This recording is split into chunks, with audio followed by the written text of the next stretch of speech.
There were 6 black SUVs idling in the cul-de-sac, their tinted windows catching glints of early sunlight like silent threats. My wife stood at the edge of our driveway, motionless, calm as polished granite. She wore dark sunglasses, her face unreadable.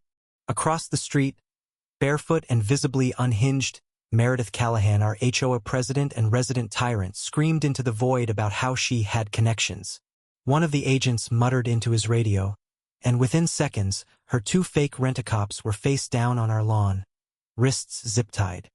I wish I could say I was surprised, but honestly, this had been a long time coming. It started 3 days earlier with a funeral, a fountain, and one truly idiotic woman. Elena, my wife, had just buried her twin sister. The grief was too raw to name. Since the accident, Elena had moved through the world like a shadow, silent, stiff. A series of quiet nods and vacant stares. After the small service at the chapel, she asked if she could sit by the fountain in our neighborhood for a few minutes. "Just 5, she whispered. That fountain had always been special to her and her sister. Just a tired cement circle with lion heads spitting water. But it was their spot wine nights. Sisterly bickering, quiet talks. So she sat there, still and trembling, when Meredith showed up, oozing sanctimony like cologne. Clipboard in one hand, Starbucks in the other, she marched across the grass like she was storming a battlefield. "Excuse me," she snapped, "are you authorized to be here?" Elena didn't even blink. Undeterred by basic human decency, Meredith continued, "This is common property. It's not for personal therapy. We've had complaints." A lie, of course. We live on a cul-de-sac with 8 houses. No one had said a thing. I walked over and said, as calmly as I could, "She just buried her sister. Maybe back off." Meredith's lips curled. "We all have losses. Doesn't mean we get to act like we own the place." Elena finally looked at her. Not angry, not sad. Just blank. Meredith recoiled like she'd seen a ghost, but didn't stop. "I'm documenting this. If she's still here in 10 minutes, I'm calling security." Security? The HOA had a part-time landscaper who once tried to detain a cat. We left, not because of her, but because Elena had had enough for the day. That night, Elena was quiet. Too quiet. She made a call, whispered something I didn't catch, and went to bed early. I didn't ask questions. The next morning, taped to our door, was an HOA citation. The offense? Disruptive emotional behavior in common areas. The fine?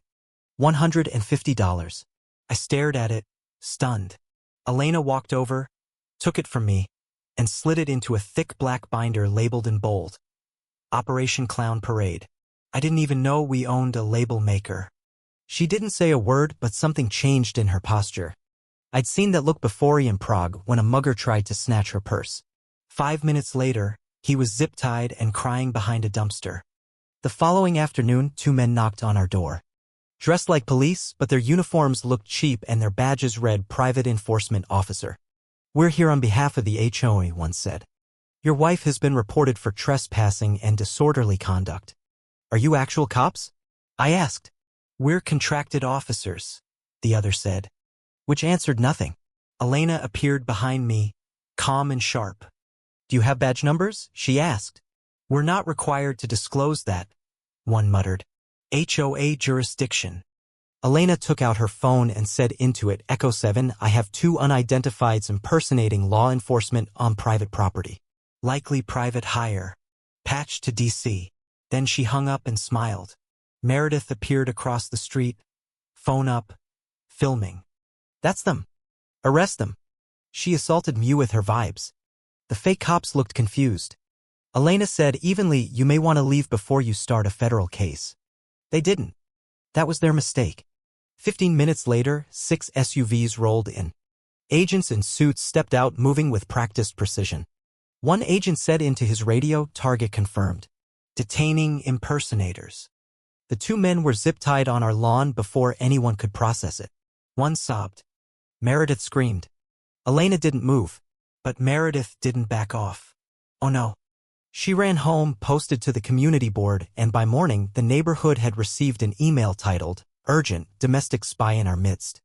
She accused Elena of emotional manipulation and ties to shadow government agencies. I showed it to Elena. She didn't laugh. Just closed her laptop and whispered, "Okay. Let's play for real." That's when the drone showed up. It hovered outside our second-floor window like it belonged there. Elena walked past me with her shotgun slung over her shoulder, stepped onto the porch, and with one shot, the drone exploded in a satisfying burst, crashing into our hydrangeas.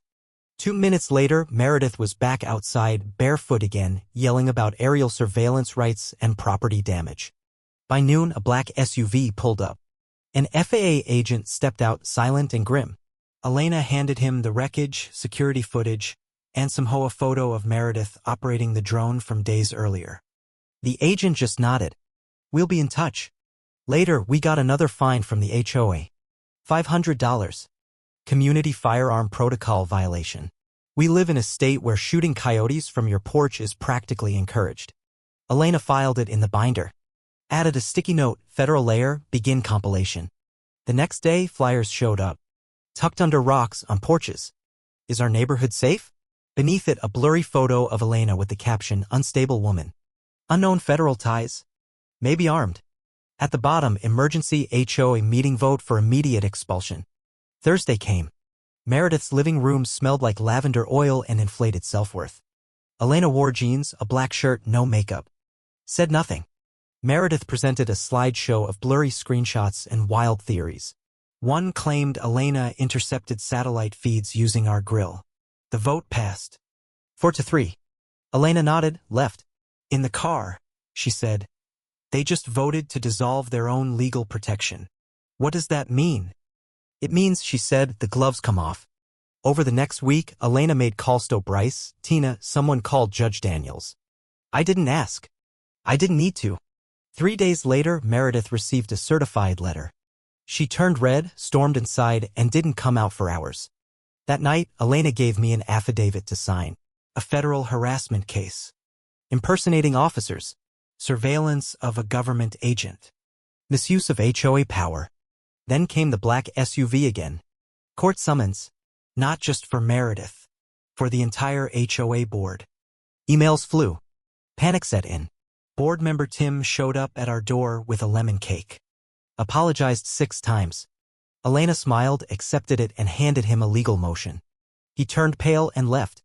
Meredith posted again, this time accusing Elena of weaponizing the judiciary. My favorite line, "You can't sue someone for protecting a shared fountain." Elena's binder was a weapon now. Documents, signatures, audio, metadata. She had traced the fake cops to Meredith's cousin. Found HOA funds routed through a shell company. Discovered racial bias in rule enforcement. "How did you get all this?" I asked. She replied, "It's amazing what people leave unencrypted when they think they're important." The next HOA meeting was held on our lawn. Lawn chairs, coffee, and a projector on our garage. Title slide, "How to Dissolve an HOA Without Committing a Felony." Neighbors came. Even old Mr. Hargrove. Elena laid out every detail. She was calm. Precise. Devastating. Halfway through, Meredith arrived with a lawyer and a suitcase. "This meeting is illegal," she yelled. Elena clicked to the next slide, Exhibit 14, Why the Expulsion Vote Nullifies HOA Governance. Then she played the audio from Meredith's own camera ordering the fake cops to just scare her. The room fell silent. Lawsuit packets were handed out. 7-figure damages. Misuse of power. Harassment. Illegal surveillance. Meredith knocked over a chair, screamed, tried to slap someone. Elena didn't flinch. Just clicked the final slitty geotagged photo of Meredith handing money to the fake cop. Her lawyer walked away. Elena then announced she'd filed a motion to dissolve the HOA. Already had 67% of signatures. It was over. The applause was loud. That night, Meredith's house went dark. The next day, we got word. She was planning something new. Elena sipped tea, smiled, and said, "Tomorrow we go federal." Karen launched Operation Retake with her last loyalists. Claimed the lawsuits were fake. Called Elena an enemy of the state. The next morning, news vans. A megaphone. Meredith in her robe screaming on her porch. Elena made 3 calls. By noon, 3 beige government vehicles. No sirens. No threats. Just silence and paperwork. Meredith screamed when she read the cease and desist. Then came the arrest. The U.S. Marshals. One of the fake cops had a warrant. Meredith had paid him directly. She was cuffed in slippers, her hair wet, shouting at cameras. Elena stood on our steps, arms folded. "Don't pick fights with people who know where the emergency exits are," she said. The HOA was officially dissolved within a week. Meredith's lawyer quit after she tried submitting a chart with CIA logos from Google. Elena restored the fountain, cleaned it, added a bench. The plaque read, "For the ones we've lost and the peace we earn after." One evening I asked if she felt satisfied. It wasn't about winning, she said. It was about stopping her before she did this to someone else. And if she tries again? Elena smiled and showed me a photo. Meredith at court, ankle monitor visible. She won't. I nodded. We sat in silence, peaceful, and finally quiet.